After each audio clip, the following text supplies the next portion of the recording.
Hi folks, and today we're trying something brand new, medieval superheroes. So join us right after the intro.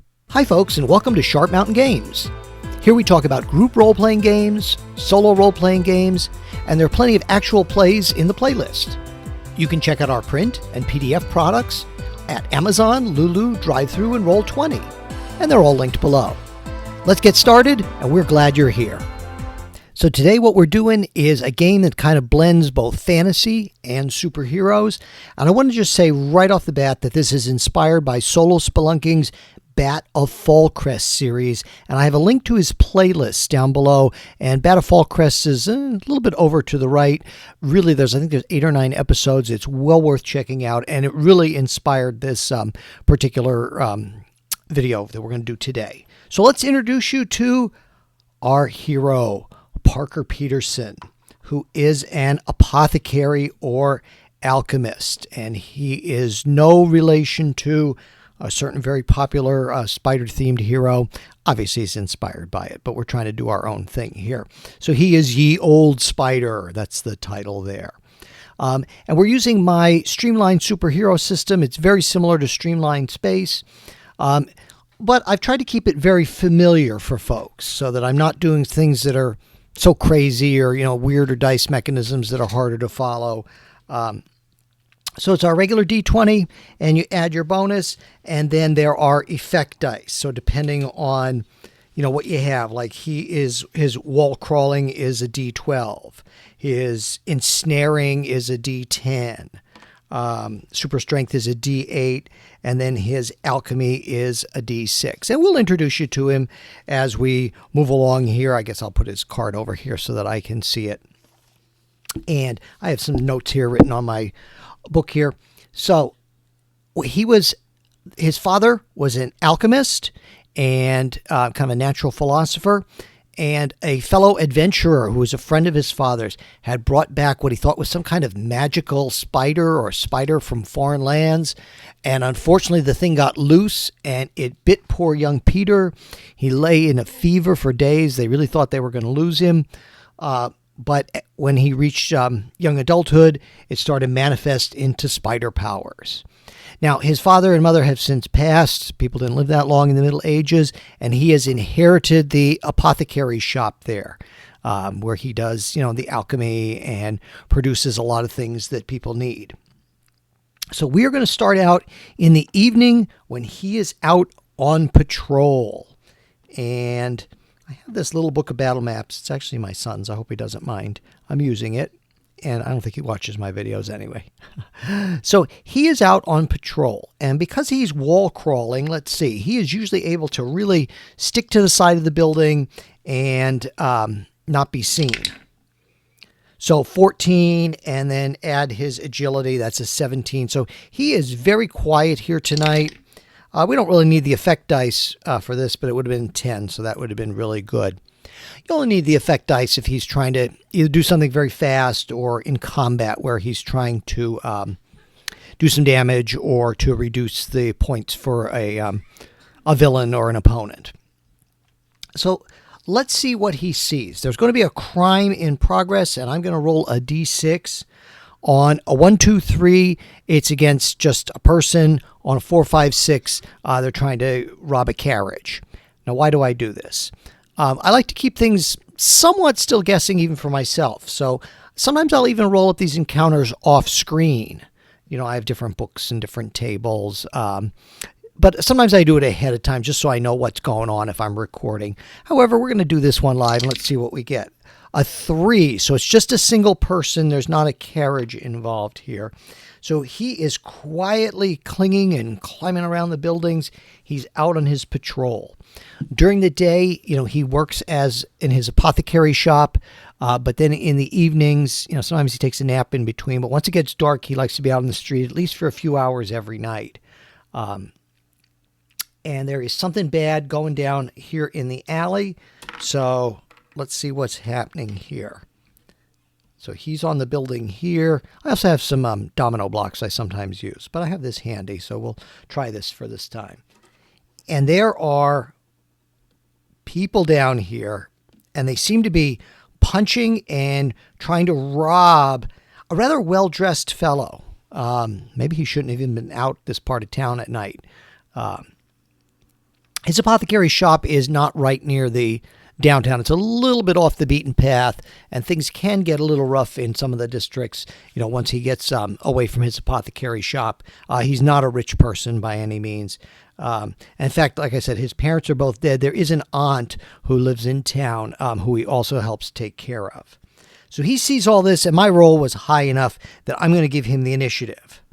So he is going to leap into action here, and I don't think we need any kind of wall or roll for that. I'm going to say his wall crawling also encompasses, if he needs to leap or bound and anything like that. And since it was so high, I'm going to give him the initiative. And he says, evening, boys, but I think you're out a bit past your bedtime.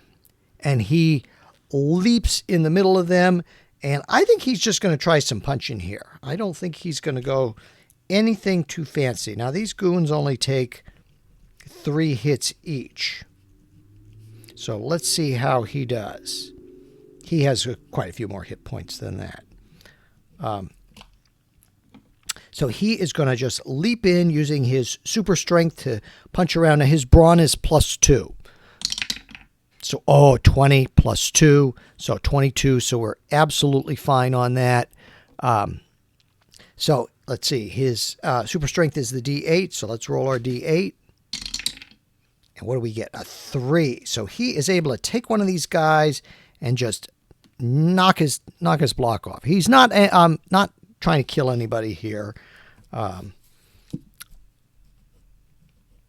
So pretty good. Takes one guy out in 1 round. Anybody else want to go here? And they say, the boss won't like this. Let's take care of this clown. So they're going to come in and attack at him.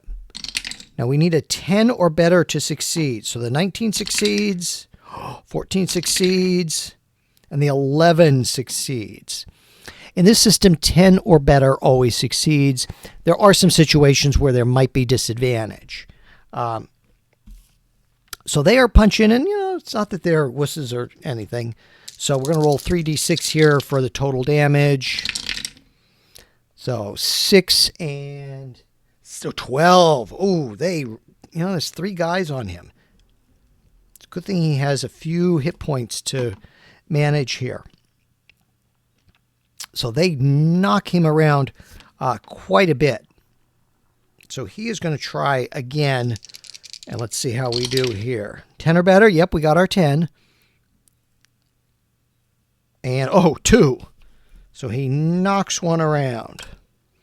Now let's see how they do. And I should be rolling. I have multiple dice here. Just roll them all at once. 2 more hits on him. Ooh, 10.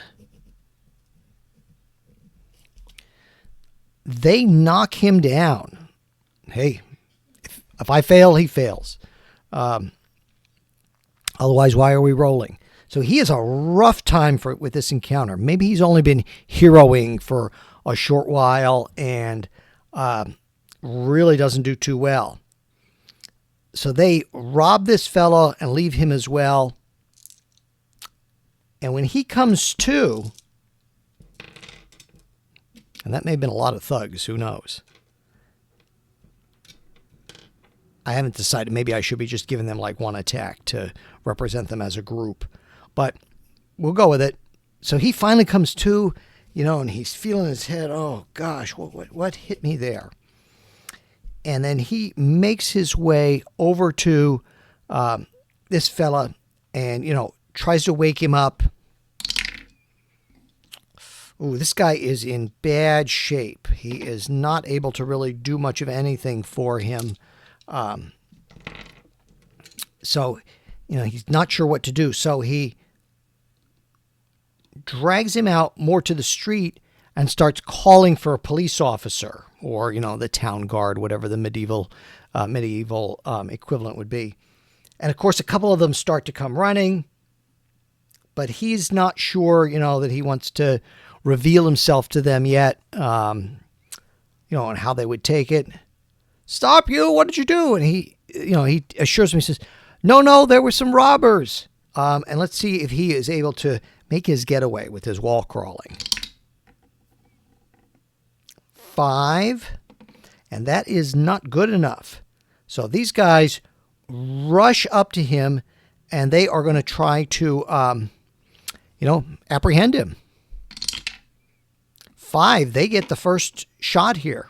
The first shot at him. 12 and 4. So one of them does, maybe takes a billy club to him. Oh, but for only 1 point of damage.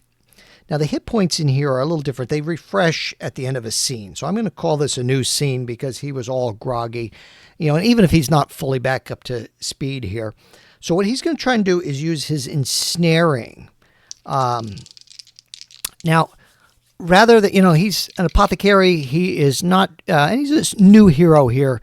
So he is using maybe some kind of bolos to ensnare people, or he has like small web devices that he's made. I don't know that he has, the pew-pew web shooters like he would normally have. And let's see how he does. 12. Okay, so that's above 10 and 2. So I'm going to say he ensnares the one. He just gets him around the ankles and says, I just have to get out of here, boys. I don't want to hurt anybody. And the other one, 18. Oh, he's really wants to take him in. So he's going to, again, try to ensnare. I got to make sure I grab the right dice here. It's the only negative about using, all the different dice. You have to remember you're getting the right one. Oh, he's doing terrible here. He is not able to ensnare the other guy. So let's see how they do. 20 figures. I don't do criticals, because the problem with criticals is they cut both ways. So at this point, he is just going to try to wall crawl. Just try to get out of town. He's taken some beatings from these cops here.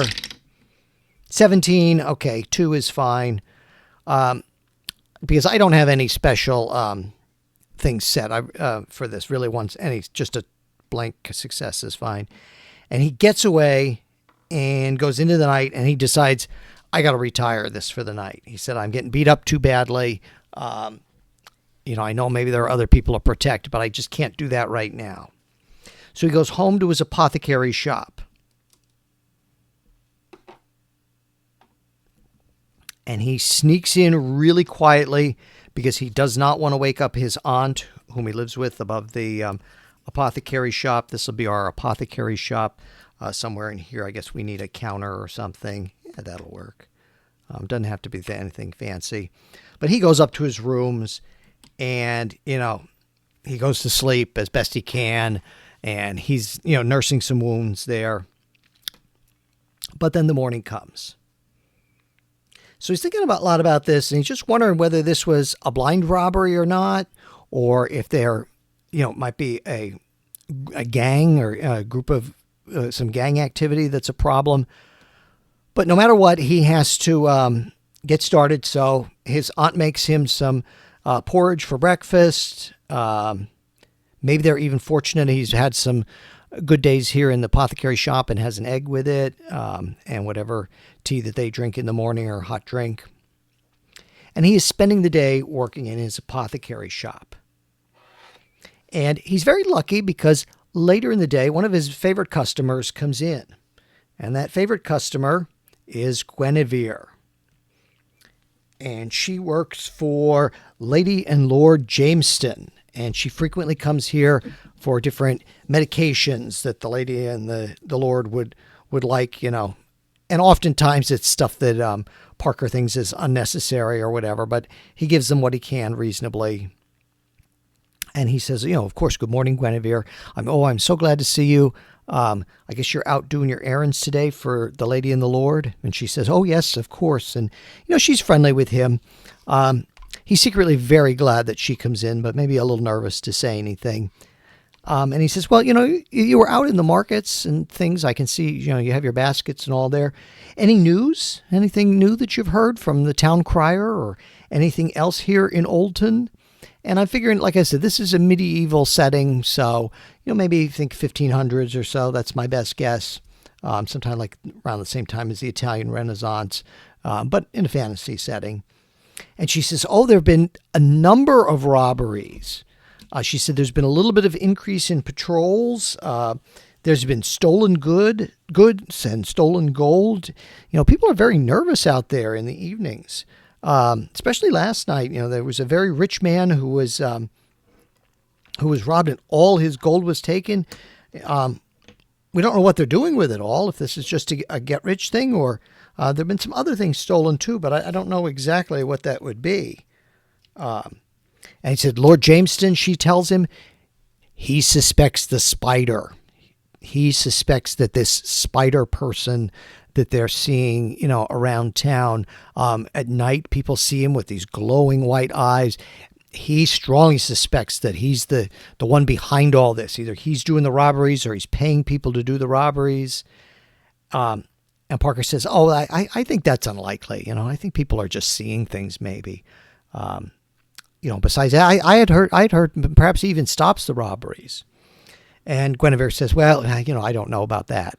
And she places her order, and he spends his time preparing it because he enjoys talking with her. And, of course, she goes her way, and he thinks about, could they possibly have a future together eventually or not? He's just not sure. So she goes her way, and he has his supper. He hopes his aunt goes to bed early like she usually likes to.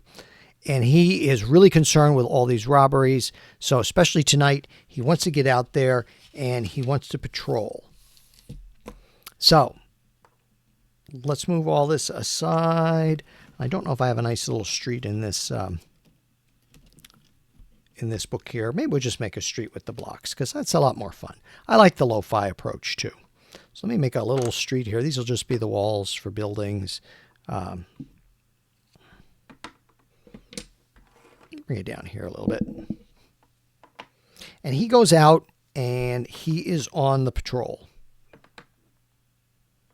checking things out. And things seem to be going a lot faster with just one hero. A lot of times I would do 3 or 4 heroes. So things are moving along really nicely here. So he's out on patrol, crawling around on these medieval buildings, and sometimes they make noise, with the shingles and things like that. You can think about the old slate shingles and things like that. But he tries his best to be super quiet, and he is looking to see if he can spot any trouble. And of course he does. Like I said, I figured out some of this beforehand. There is another store, another shop or thing, and he thinks he sees like candlelight through the windows moving around, but the door has been, looks like really, really forced open, and he's hearing noise inside. So let's see. He'll use his wall crawling to come over here, and let's see what's going on. 7, and let's see. His agility is +3. Okay. So he gets the 10 barely and is able to quietly look in here and see what's going on. So we've got these goons here. There are 3 of them this time, and they are rifling through this store or place of business, and they are rifling through the counters and the shelves and putting stuff in bags, pretty much anything they can carry. And it's really dark, and he thinks he sees another figure way in the back there. So he's quiet enough that he was able to see all this, and he knows, he's been hearing about these robberies, and he looks at the sign, and this is a magic shop of some sort.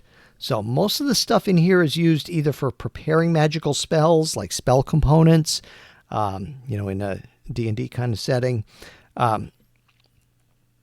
So he's strongly suspecting that there's something bad going on here. So he is going to try to leap in. And what I'm going to say is, we'll give him the wall crawl. We'll do another roll. He gets a +3 to this to see if he gets the initiative or if they get the initiative. 9 + 3 is 12, so he's good. He gets the initiative, and he says, boys like you again. These are the three of the same goons he saw before. When he woke up last time, the one had been drug away. And he is going to get his round. Now, I'm going to say that I think maybe it's more reasonable that the goons are going to act as a group here. So we'll just do that. One thing I'm doing with this streamlined superheroes is, you can see I just have it written on a little card here, is I am testing the mechanics. So sometimes there may be some bumps in the road, and solo is a great way to test mechanics. So he's going to leap in the middle of those, and let's see, he's using his super strength, which is a D8. His brawn is +2. Oops, it's got to go into the... I wish I'd kept that roll. It was a 14, but it's got to go through the thing. So what we see there is 9 + 2 is 11. He leaps in and does 5 points of damage. So he takes one out totally and even gets a second kick on the other one. Ugh. Again, he's not trying to kill anybody, but now that he's in here and one of them is holding a torch, he can see in the background another, like a stranger creature, like a goblinoid kind of creature. Now, not really big. This one's kind of small. I know the miniature is real big. So not human size, but it has wings and it is flying and floating. Probably has a sword or something. But it seems to be directing matters here. I'll turn him so you can see him with the camera. And it also has a bag, on its hip here. And he says, take him. The boss won't be happy with this. He needs these components. So they are going to kind of bum rush him, the way they would do on Batman, sort of. And let's see how they do. Like I said, I'm going to say they just act as one. I think for goons, that makes more sense. All right, 16, and they hit him for 5. He has 22 hit points, so that takes him down to 17. And I'm making a little note in my journal here. Ugh. And this guy is going to throw what he has, and it looks like a small pumpkin. Those small pumpkins that you can buy around Halloween for decorating? He throws that in Parker's direction. Now, Parker doesn't necessarily have hasn't necessarily adopted a superhero name yet. 5. Okay, good. He misses. So that bomb misses him and kind of goes in the corner here, but explodes a bit. And he says, I missed. The head goblin won't be happy. So Parker is not sure what to do. He's either got to go after the goons or he's got to leap over there and go after that guy. I think maybe he's going to try to take out the goons first because they're kind of in his way. 18 and 5. Yeah, he knocks them both out, and says something, nighty-night, boys, and starts to leap here on the counter to try and prevent this guy from getting away. And let's see what happens. So this fella reaches into the pouch, and Parker's able to get a better look at him. Like I said, he's kind of short and, long nose and greenish skin. My mini's not perfect for it, but that's okay. And he is reaching in and getting another one of those bombs out, those gaseous pumpkins of sort. And let's roll it down here. 1. Oh, good. Another miss. And he grabs the bag of stuff, and he's flying. So he is going to try to get away. That's going to be his goal here. And let's see what happens. I think he's going to use his ensnaring here, which is a D10. And let's see how that works here. 18, he hits for 2. So the other guy has 8 scene points left. He is going to turn. He's trying to flee. So he's going to turn and throw another bomb here, but try and get out of there. So I'm going to rule that he's going to, since he's fleeing and trying to attack at the same time, I'm going to give him disadvantage on that shot. Yeah, so he doesn't hit, but I'm not giving him disadvantage on the fleeing. So his flight, let's see how his flight looks here. 15. Yeah, so I would say that's good enough. So he flies and gets away, and Parker, isn't able to catch up with him at that. Well, let's see. Let's give it he had a 15, so let's see what Parker gets for his wall crawling roll. He adds +3 to this, 18. So he is able to keep pace with this guy, and he's going to try and ensnare with that. So that's a D10. 15 for 1 point. So that's not really good enough. So we're going to try another opposed roll here. He's trying to get away, and he is trying to follow him.